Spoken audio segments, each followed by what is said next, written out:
Popularity desired by so many can be a heady and toxic brew. I've known far too many people who've been completely intoxicated by a tiny touch of fame, and I've also observed with some horror the handful of people who've actually been killed by it or otherwise driven mad.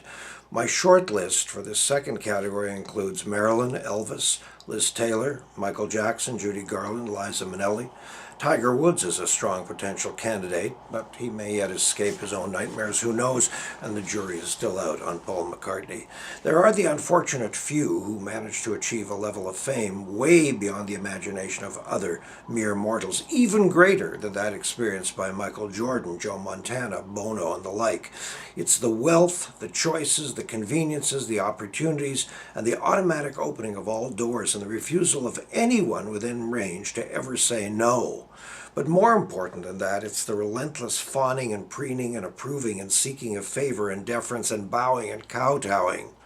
Now, I've run into quite a few celebrities, and I have met two people who actually had an aura about them. Rudolf Nureyev, the great ballet dancer, and Carol Channing, the wonderful Broadway musical star, walked through life, both of them, with a glow of holy light shining through them and around them.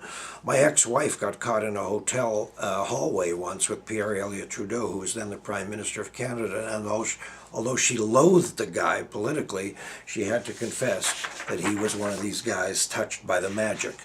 The few megastars I've named, Marilyn, Elvis, Liz, Judy, Liza, Michael, these folks, I believe, were turned various shades of stark raving mad by all the adulation that imprisoned them.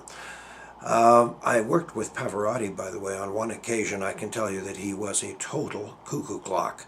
Yes, the greatest singer of his age, but flat bonkers with fame. Marilyn, Elvis, Judy, and Michael Jackson all paid the ultimate price, dying way before their time, mixing their drugs with more drugs, and robbing themselves of more sweet life, and robbing us of their impossible gifts.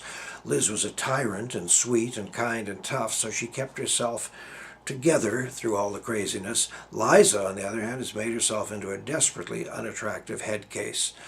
Now, I spent years being on the radio and television and acting on stage and in the movies in small ways and writing newspaper columns and a book, so I've had my small little brushes with local celebrity.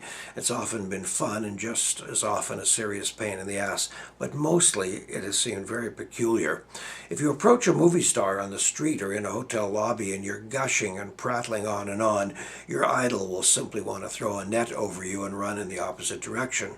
On the other hand, if you simply say, "Oh, excuse me, Mr. Brosnan, I really liked your work in The Matador," the James Bond star will stop and chat with you warmly and respectfully for a few minutes. That was my experience on Robinson Street a few years ago. Pickle.